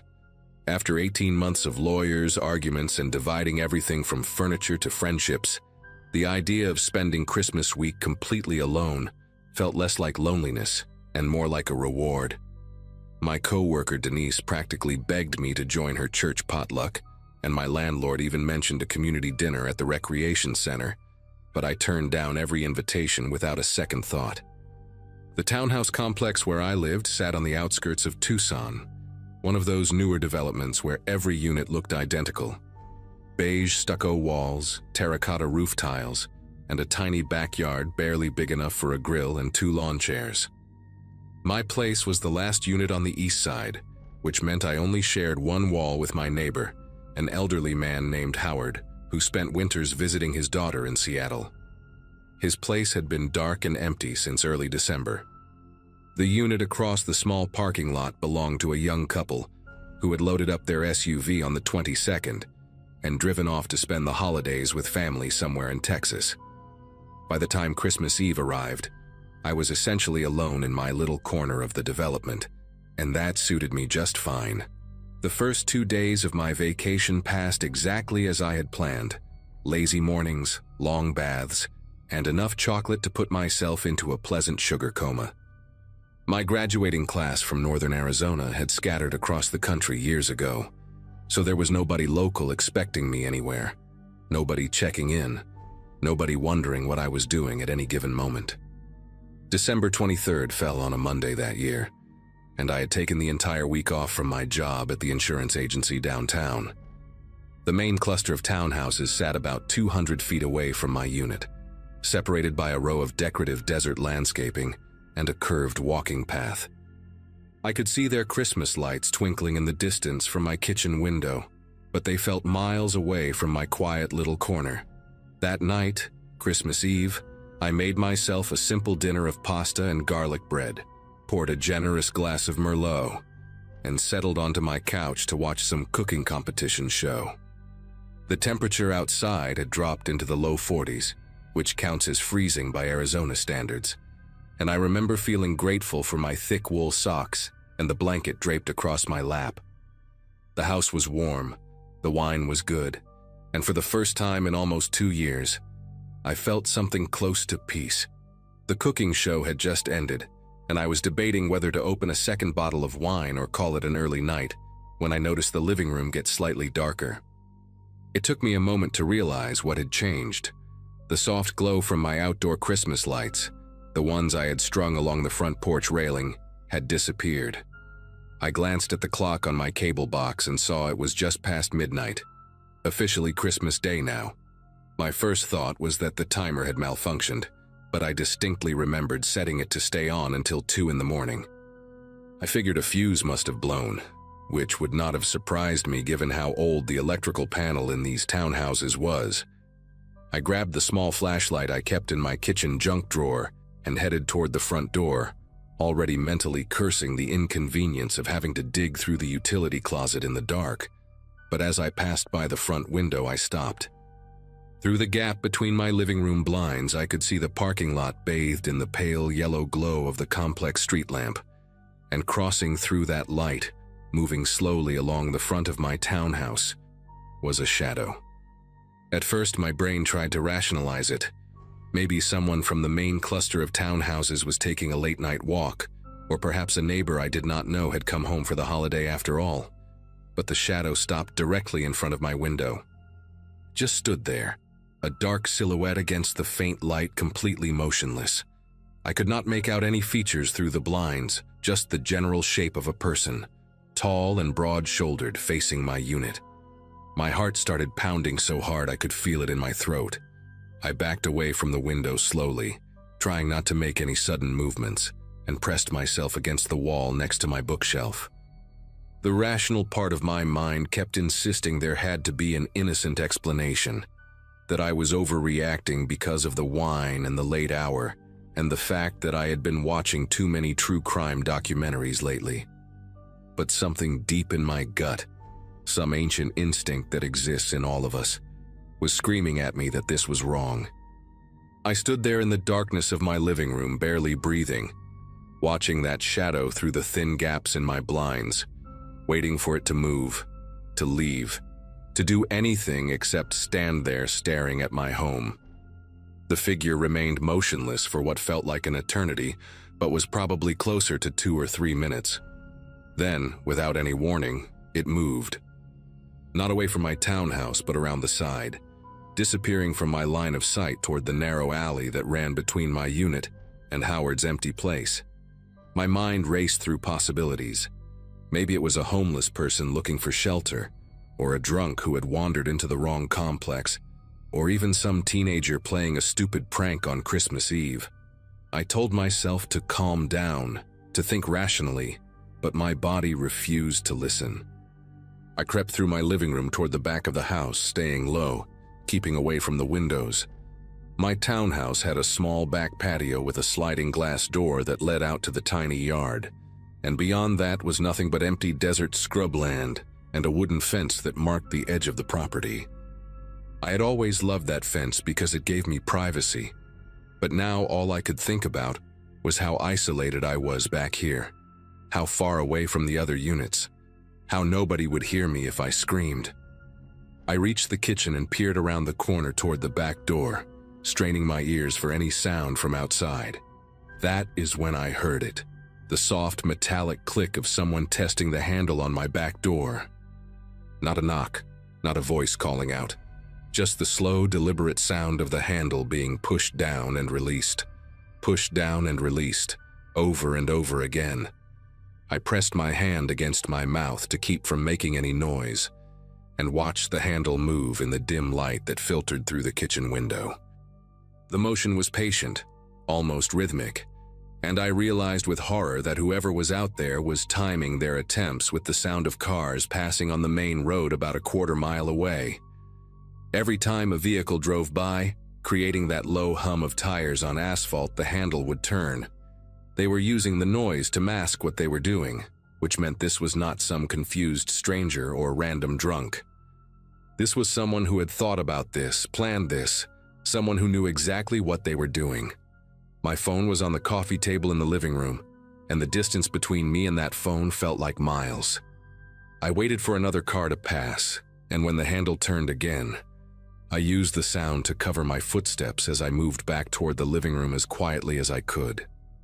I grabbed my phone from the coffee table and immediately dialed 911, my fingers trembling so badly that I had to try twice to hit the right numbers. The operator picked up after 2 rings, a woman with a calm professional voice who asked me to state my emergency. I whispered as quietly as I could, telling her someone was trying to break into my house, giving her my address, explaining that I was alone. She asked me to stay on the line and assured me that officers were being dispatched, but then her voice changed. It dropped lower, more urgent, and she told me something that made my entire body go cold. She said she needed me to stay very quiet because there was background noise on my call, breathing, heavy and close like someone was listening in on another line. For a moment I did not understand what she meant. I only had one phone, a cell phone, and I was the only person in the house. Then the realization hit me like a punch to the chest. Whoever was outside had somehow accessed my call, was somehow hearing everything I was saying to the dispatcher. The operator whispered for me to move to the most secure room in my house and barricade the door, to not say another word, to just listen for the sirens. I ended the call against her instructions because I could not stand the thought of that breathing on the line, of him hearing my location, my fear, everything. I ran to my bedroom at the back of the townhouse and locked the door behind me, then dragged my heavy wooden dresser in front of it with a strength I did not know I possessed. My bedroom had one window that faced the backyard, and I made sure the blinds were completely shut before I crouched down in the corner between my bed and the closet. The silence in the house was suffocating. I strained to hear any sound, footsteps, the handle turning again, glass breaking, but there was nothing. Just the distant hum of the occasional car on the main road and the pounding of my own heartbeat in my ears. Minutes passed, each one stretching into what felt like hours. I kept checking my phone, watching the time crawl forward, wondering how long it would take for the police to arrive in this remote corner of the city on Christmas morning. Then I heard something that nearly stopped my heart, a scraping sound, slow and deliberate, coming from the front of the house. It was not the sound of someone trying to force a door open. It was lighter, more controlled, like metal against wood. The scraping continued for maybe 30 seconds, then stopped, then started again, then stopped. The pattern repeated 3 or 4 times before everything went silent once more. I sat in that corner, arms wrapped around my knees, praying for the sound of sirens. The sirens came about 12 minutes after I had hung up, though it felt like I had aged a decade in that time. I heard the cars pull into the complex, saw the faint flash of red and blue lights through my bedroom blinds, and finally allowed myself to breathe. There were voices outside, loud and authoritative, calling out commands and announcing their presence. I stayed in my room until I heard a knock on my front door, and a man identifying himself as Officer Hartley with the Tucson Police Department. Even then, I made him slide his badge under my bedroom door before I would move the dresser and come out. He was a tall man in his 50s, with a gray mustache and kind eyes that immediately made me feel safer. His partner, a younger woman named Reeves, was outside examining the perimeter of my townhouse with a flashlight. Officer Hartley sat me down on my couch and asked me to walk him through everything that had happened, and I told him all of it. The lights going out, the shadow at my window, the handle turning in rhythm with the passing cars, the breathing on the phone line. He listened without interrupting, taking notes in a small leather pad, his expression growing more serious with each detail I shared. Officer Reeves came inside a few minutes later, and the look on her face told me she had found something. She asked Officer Hartley to step outside with her, and through my front window I watched them examining my porch with their flashlights, crouching down, pointing at things I could not see from where I sat. When they came back inside, Officer Hartley sat down across from me and told me what they had discovered. The outdoor Christmas lights had not blown a fuse. Someone had deliberately unscrewed the bulbs, carefully enough that none of them were broken, just loosened in their sockets so they would not turn on. Along the doorframe of my back door, they had found fresh scratch marks in the wood, deep grooves that suggested someone had been trying to pry the door open with some kind of tool, maybe a flathead screwdriver or a crowbar. The scraping sound I had heard from my bedroom was likely the same person working on my front door. Officer Reeves said the marks were methodical, not frantic, which indicated someone who knew what they were doing and was taking their time. They asked me if I had any enemies, any ex-partners who might want to harm me, anyone who had been bothering me recently. I thought of my ex-husband immediately, but he had moved to Chicago 8 months ago and had no reason to come back. The officers stayed with me for over an hour, taking photographs of the damage, dusting for fingerprints, and canvassing the empty units nearby for any sign of the intruder. They found footprints in the soft dirt behind my backyard fence, size 11 work boots based on the tread pattern, leading out into the desert scrubland and disappearing about 50 yards from my property. Whoever it was had parked somewhere out there in the darkness, walked in on foot, and vanished the same way when the sirens approached. Officer Hartley explained that this kind of behavior, the careful planning, the timing with traffic noise, the methodical approach to entry, suggested someone who had done this before.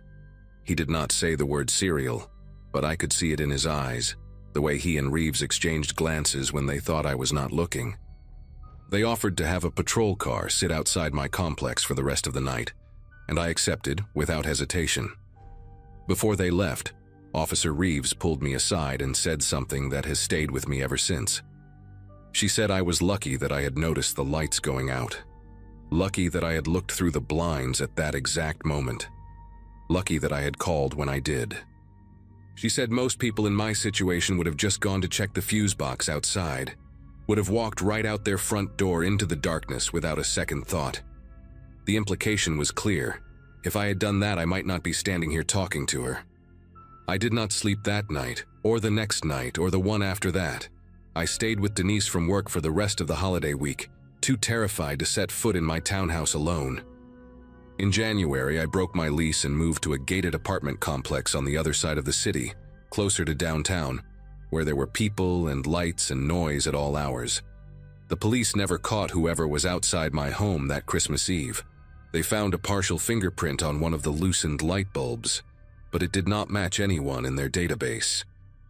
Officer Hartley called me a few times over the following months to check in, and during one of those calls, he mentioned that there had been 2 similar incidents in the area over the past year, both involving women living alone in isolated units, both occurring late at night, both showing the same methodical approach to entry.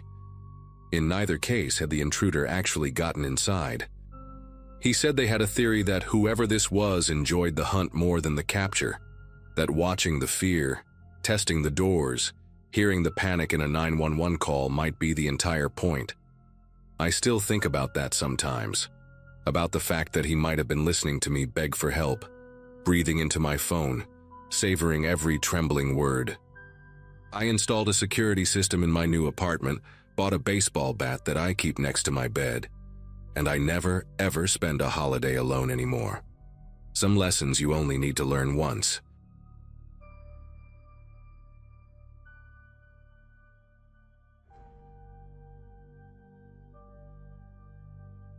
Crowds were still spilling out of the park when I finally found a quieter corner to breathe.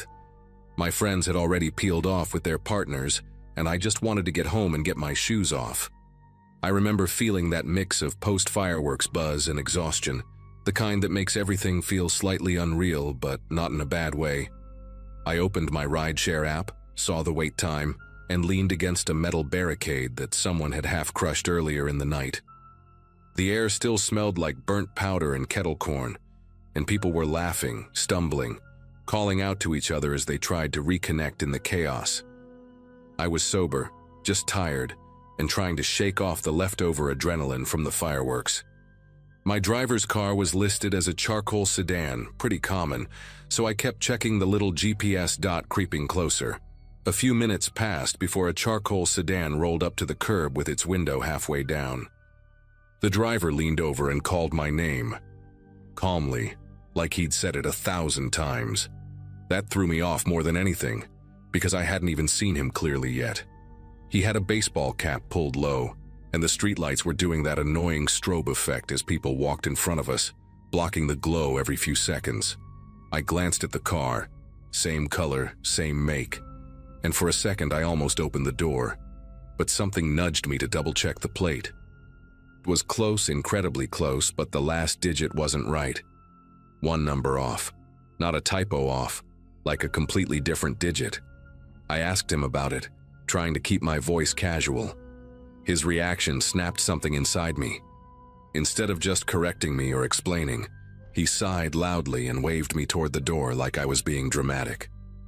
He muttered something about the street being a disaster and how he couldn't sit here all night, and his tone carried this irritated edge that felt too personal for someone I'd never met. People were squeezing past us, brushing against my shoulders, and the noise around me felt heavier suddenly. Not louder, just harder to filter. I took one step back, then another, and his expression shifted in this way I can only describe as annoyed that I wasn't cooperating with whatever script he thought I was following. He tapped the door impatiently and told me to get in unless I wanted to be stuck there another hour. Before I could even answer, another charcoal sedan rolled up behind him and idled. This driver rolled his window down and called my name too, but his voice matched the one on the app's profile clip.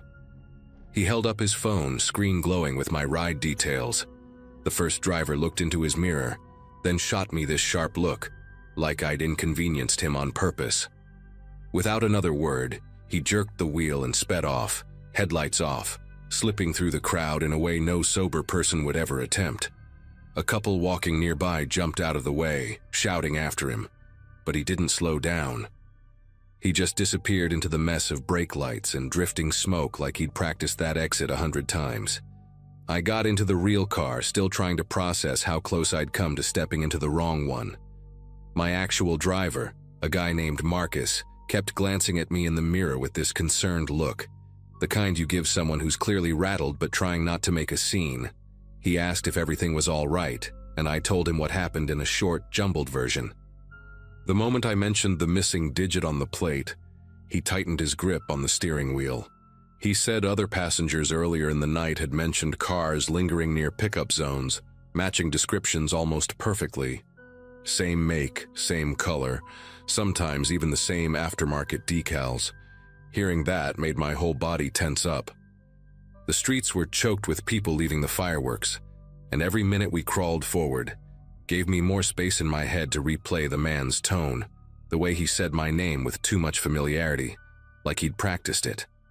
By the time we cleared the traffic and merged into quieter blocks, the excitement of the holiday felt like it belonged to a different day entirely. I kept checking the rear window even when I knew logically he wasn't behind us. Marcus tried to lighten the mood by talking about his plans to quit driving after the holiday rush, but even he couldn't hide how uneasy he seemed. At one point he said something that stuck with me. If someone's going through all that trouble to mimic a ride, they're not doing it for anything good. The thought of that made my throat tighten.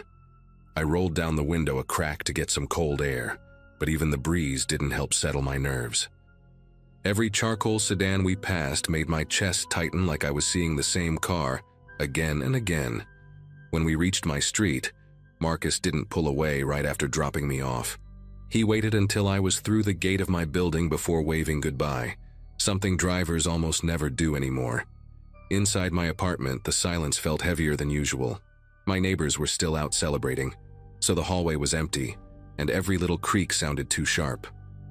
I put on water for tea just to have some noise, but even that didn't stop the jittery feeling running through me. My phone buzzed with a safety notification from the rideshare app, asking if I'd arrived safely. I clicked yes, then hesitated, staring at the little customer support icon. Part of me felt ridiculous reporting something that hadn't technically happened, but the other part kept replaying the man's impatient tone and how quickly he tore off once the real car arrived. Eventually, I hit the report button and typed everything out. I didn't expect much, maybe a generic response. But a few minutes later, my phone rang with a number I didn't recognize. It was a woman from the company's safety team asking if she could ask a few follow-up questions. Her voice was steady, but there was a seriousness underneath it that made me sit down. She confirmed that the car I described didn't match any registered driver in the area. Worse, 2 other riders had called earlier about similar incidents, though in their cases the fake drivers bailed before anyone could confront them. Hearing that made my palms go damp in an instant. The woman gently suggested I contact the police because the behavior matched a pattern they'd been alerted to. I called the non-emergency line because I didn't want to blow things out of proportion. But the moment I described the missing digit on the plate and the way the guy had said my name, the dispatcher's tone sharpened. She transferred me to an officer who asked for every detail I could remember: the cap, the angle he held his arm on the window frame, the way he kept glancing at the sidewalk instead of at me. While I talked, I paced around my living room, stopping every time I realized I didn't actually want to be near the windows. The officer said they had already increased patrols near the event area after multiple women reported drivers acting strangely or circling the same blocks repeatedly. He asked if I could come in the next day to give a formal statement. I agreed, even though I barely slept after hanging up. At the station the following afternoon, the detective I spoke with laid out photos of different sedans, each one circled on maps showing their paths around the event zone. He pointed out patterns I wouldn't have noticed: cars looping the same alleys, pulling into lots then backing out immediately, hovering at pickup points with no assigned ride. He didn't say it outright, but I could tell from his expression that my encounter wasn't unusual that night.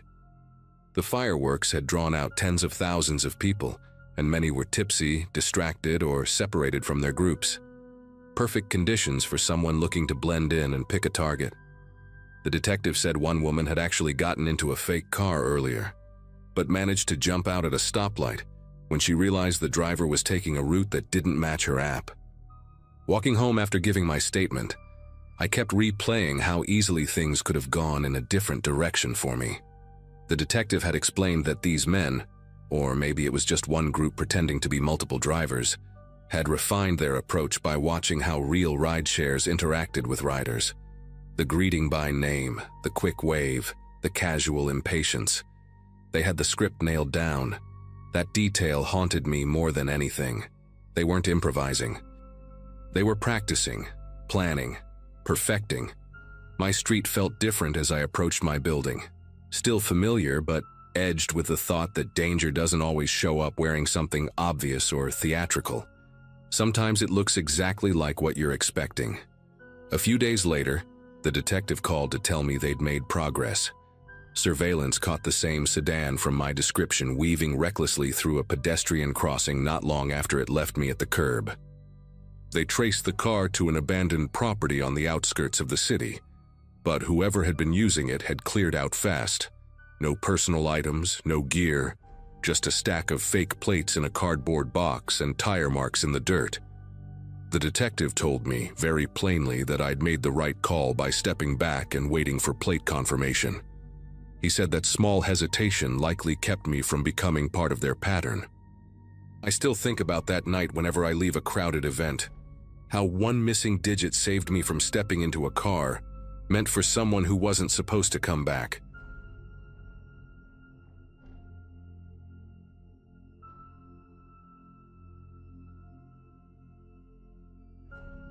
Staying home alone that December felt strange from the start, mostly because the house always felt louder when it was just me. My wife and kids had flown out 2 days earlier to visit her parents, and I stayed behind because of work. I remember thinking that the place seemed bigger without them, like the walls carried every little sound a bit too clearly. That night, the temperature had dropped fast, and the air inside felt sharper than usual, even with the heater running. I'd gone to bed later than I should have, scrolling through old photos of the kids decorating the tree the week before. Nothing felt out of the ordinary when I finally drifted off. Just the usual quiet of a cold night settling in around me. Sometime deep in the night, a noise pulled me out of sleep. a steady series of crunches, the kind snow makes when someone heavy walks across it. At first, I brushed it off as a deer or maybe a stray dog wandering near the yard. But it kept going, slow and deliberate, like whatever was out there wasn't just passing by. I sat up in the dark, listening, and the rhythm of the steps felt too purposeful to ignore. The sound moved closer to my bedroom window, not rushing, not stopping, just approaching like someone who knew exactly where they were going. I grabbed my phone and opened the porch camera feed out of habit, expecting to catch a glimpse of whatever it was. Instead of the usual grainy view of the front steps, the screen showed nothing but a cloudy blur, like the lens had been smeared with something thick. Not fog, not condensation, something that looked dragged across the glass by fingertips. That was the moment my chest tightened in a way I hadn't felt since the night my son wandered out of bed with a fever years ago. I got up quietly and moved through the hallway, every floorboard sounding louder than it ever had. The wind had kicked up outside, brushing frost against the siding, but beneath it I could still make out faint shifts in the snow. I stopped at the top of the stairs, trying to figure out if calling the police right then would help or just waste precious minutes. Then the testing started. A soft push against the kitchen window, followed by a faint rattle of the latch. Whoever it was took their time, moving from one ground floor window to the next, as if checking them off a list. I could hear the faint scrape of a gloved hand sliding along the glass before each attempt. The pattern was so methodical it made my mouth go dry. I backed into the hallway, keeping the phone against my ear as I finally dialed 911, whispering to the operator while trying not to make any noise that might give away where I was. The minutes stretched, each sound downstairs feeling like it was happening right beside me, and all I could do was wait for help while the intruder circled the house like they had all night to spare. The operator assured me officers were on the way, but with the holiday calls stacking up, she couldn't give me a clear estimate. I stayed crouched at the top of the stairs, listening as the intruder reached the sunroom windows. That one had an old metal frame, and the sound of the person pressing against it carried through the entire house. The way they moved made it feel like they'd studied the layout beforehand, lingering longer at the windows that were easier to unlatch, barely tapping the ones I always kept locked tight. At one point, the movement paused long enough that I thought maybe they'd left, but then a soft thump came from directly beneath me, right by the basement hatch that opened to the backyard. I felt a dull ache pulse through my arms as I pressed myself against the wall, trying to steady my breathing. When the person finally reached the back door, the handle gave a slow metallic creak as if they were testing how much pressure it would take before it snapped. I kept replaying the smeared camera lens in my head, realizing whoever this was had gotten close enough, calm enough, to touch the camera without fear of being recorded. Every couple of seconds, the intruder stepped away from the door only to return for another attempt, like they were trying to match their movements with passing gusts of wind. The absurd part is that I kept glancing at the thermostat across the room, watching the temperature drop inside the house as if it could tell me how close the person was. I sent my wife a quick text saying everything was fine, even though the last thing I felt was fine. Eventually, the footsteps drifted toward the front of the house again, but this time slower, heavier, like the person wanted me to hear them. They brushed past the living room window, their shadow crossing the faint glow from the street lamp. I couldn't make out the shape clearly, but it was tall, broader than any of my neighbors, and moving with a steadiness that made my throat tighten. Right then, a loud crack sounded outside, not from my house, but from farther up the street. Maybe someone set off a firework, or maybe ice snapped on a branch. Whatever it was, it made the person outside stop. I held my breath and waited for the next sound, but it never came. Instead, the footsteps faded, disappearing into the snow as if they'd simply dissolved into the night. By the time the officers arrived, the house had gone silent again. I met them at the door, trying to explain everything while they swept the yard with their flashlights. The beam caught a full trail of footprints circling the entire property, looping around the porch, the windows, even the garage door. The strangest part was how the tracks ended. They didn't trail off naturally or fade into the distance. They stopped abruptly at the edge of the road, right beside tire marks that cut a deep line through the frozen slush. One of the officers pointed out how clean the prints looked, like the person had been standing there for a long time before walking up to the house. The idea that someone had parked there watching me, hours before even taking a step toward the yard, made my mouth go dry. The officers did one last sweep around the property before heading back to their cruiser, leaving me with their card and a reminder to lock everything down tight. After they pulled away, the house felt colder than before, the kind of cold that sinks into the carpet and settles in the corners. I walked room to room, checking every window again, noticing tiny details I hadn't paid attention to earlier. A faint circle on the glass where a gloved thumb must have pressed, a thin line of melted snow on the inside of the back door frame. Somehow, those small traces felt worse than the noises themselves. They proved the person was confident enough to get right up against the house without hesitating, like they'd been there before, or at least practiced getting close. Sleeping that night wasn't an option. I sat on the couch with the living room lamp on, staring at the faded smear on the porch camera feed as it slowly cleared in the cold. The more I thought about it, the more it bothered me that the camera wasn't smashed or disabled.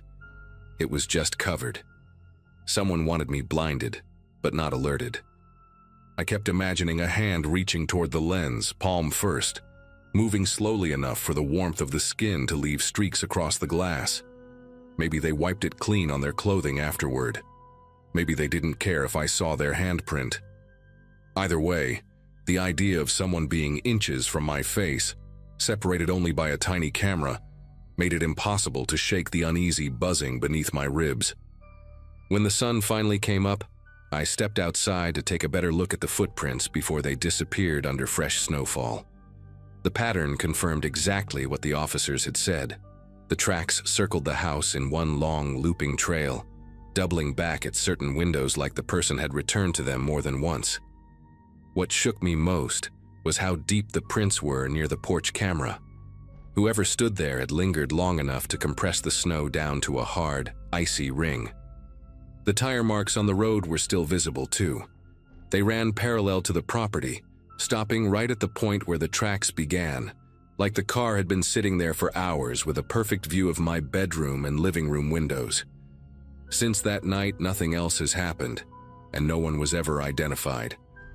The police chalked it up to someone trying random houses because of the holiday travel season, but that explanation doesn't sit right with me. The person outside wasn't guessing.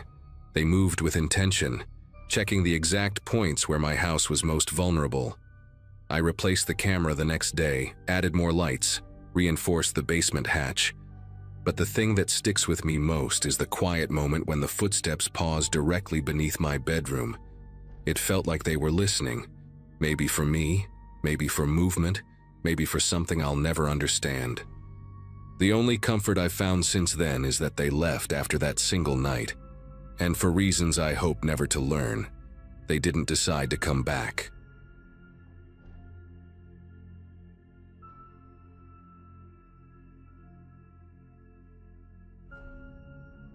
That December had been one of those months where everything felt packed and noisy. School deadlines, holiday plans, friends trying to squeeze in hangouts before everyone scattered. I'd gone to my friend Talia's house that evening to finish a history project and decompress a little. Her place sat a few blocks from mine, close enough that my parents didn't mind me walking as long as I texted updates. I remember leaving her porch with this mix of relief and tiredness, the kind that settles behind your eyes after a long day. The air had that prickly winter bite, and every breath came out in soft white clouds that drifted sideways with the wind. Streetlights hummed overhead, casting yellowish halos on the pavement. I pulled my hoodie tighter and kept moving, half lost in thoughts about finals, totally unaware of how fast that night was about to turn strange. The first sign that something wasn't right came from behind me. A quiet engine creeping along at a pace so slow it didn't fit the usual traffic on that street. I remember thinking it might be someone looking for an address, but the van kept matching my steps. When it rolled closer, I noticed the paint was a dull, uneven gray, the kind that looked hand-sprayed, almost chalky under the streetlight. The passenger window slid down just a few inches at first, and then all the way. A man with a round face and a scruffy jaw leaned out. His eyes had this unsettled darting pattern, like he was scanning for something beyond me. He asked where I lived, then said he could give me a lift before I froze out here, dragging the words like he practiced them. Something in the tone, flat but expectant, made me speed up. The van didn't peel off or yell anything.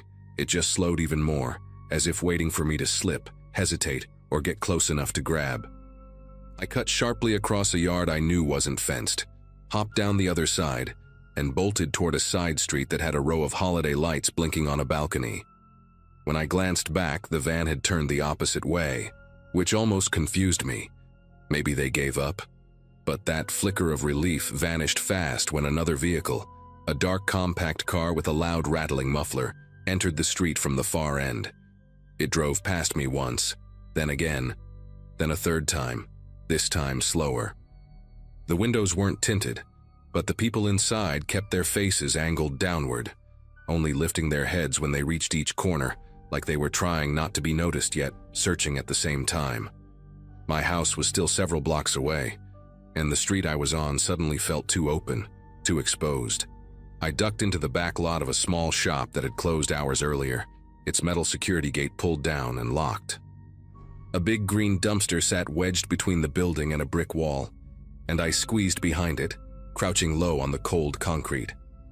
The sounds around me sharpened, the hum of the streetlight above, the crunch of gravel under car tires, and then the car stopping nearby. Doors slammed. I heard footsteps entering the alley, slow and deliberate. A beam of light cut across the ground, then swept upward along the brick wall. Another beam joined it. One of the men called out, his voice echoing slightly, asking where the girl in the hoodie went. Hearing that exact phrase sent a jolt through me. There was no way it was coincidence. They weren't just looking for someone. They were looking for me. The men didn't rush or stumble around like people who were confused or angry. Their movements had this unnerving confidence, like they already knew the layout of the alley and just needed to narrow down the hiding spots. One of them had a flashlight fitted with a long, narrow beam that sliced clean lines across the pavement. The other used a wider, bluish light that made the bricks glow faintly. They whispered to each other in short bursts, not enough for me to understand, but enough to tell they weren't improvising.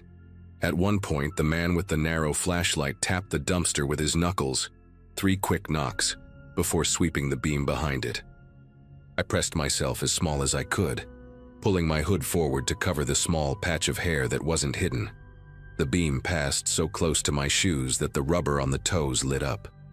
For a few seconds, all I could hear was my own breathing and the soft, static sound of their footsteps moving farther down the alley.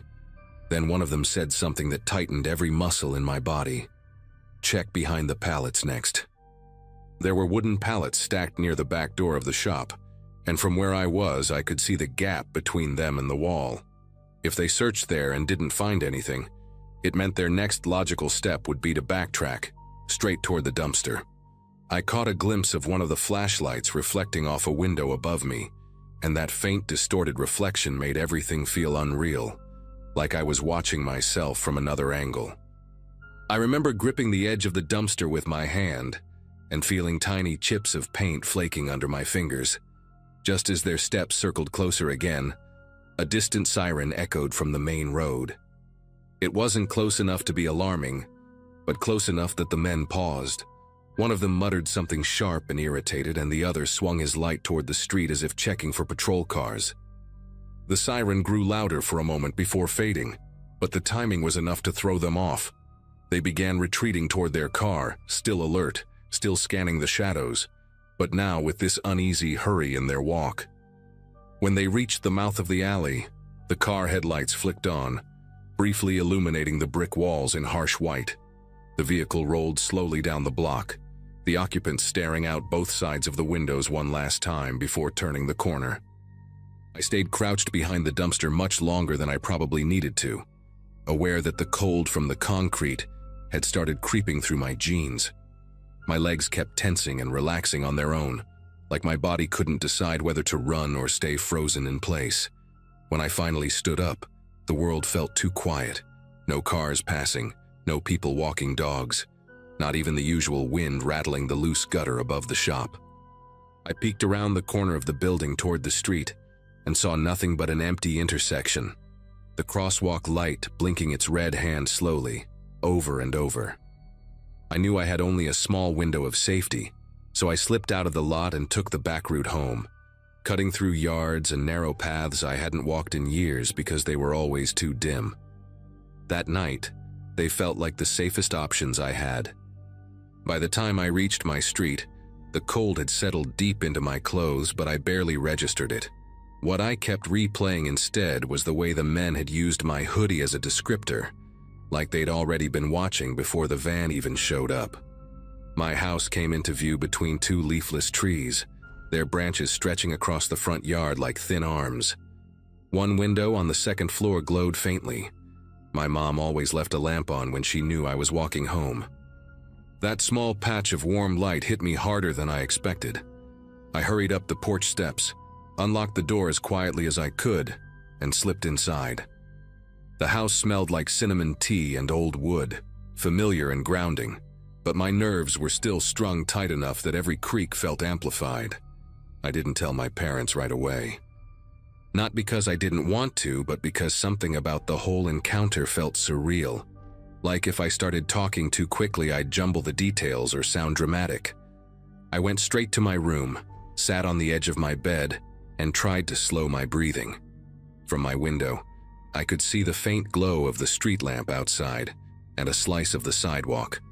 For a long time, I watched that empty patch of pavement, half expecting something to turn the corner again. My phone buzzed with a message from Talia asking if I'd gotten home. I remember typing, "Yeah, all good," even though I didn't feel steady at all. Part of me was worried that saying what happened out loud would make it more real. The next morning, the local news ran a segment that made everything snap into place. A reporter stood outside a shopping center decorated with plastic reindeer and garlands, talking about an investigation into an organized group targeting young women walking alone after dark. They mentioned unmarked vans, mismatched license plates, multiple coordinated vehicles, and suspects using holiday crowds and early sunsets as cover. I sat on the couch staring at the screen while the reporter listed streets only a few blocks from where I'd been the night before. When she said law enforcement had disrupted part of the operation, but were looking for more individuals who fled, a chill threaded through me. Not the dramatic kind, but the quiet understanding that the men searching that alley hadn't been random predators. They were part of something bigger, something deliberate. Later that day, I finally told my parents everything. My mom listened with this silent intensity, her hand covering her mouth. My dad kept asking for small details, positions of cars, which direction the van came from, how many voices I heard, like he could reconstruct the entire night if he gathered enough pieces. They contacted the police, who took the report seriously, but admitted they were already overwhelmed with similar tips.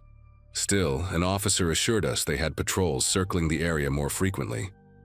For weeks afterward, I stuck to well-lit routes, refused to walk alone after dark, and avoided the alley behind the shop entirely. Even now, years later, when I hear a slow vehicle crawling along a quiet street, something in me tightens for a moment before logic catches up. I never learned who those men were or how long they'd been watching the neighborhood, but I know this much. If I hadn't trusted that first flicker of instinct, I might not have made it home at all.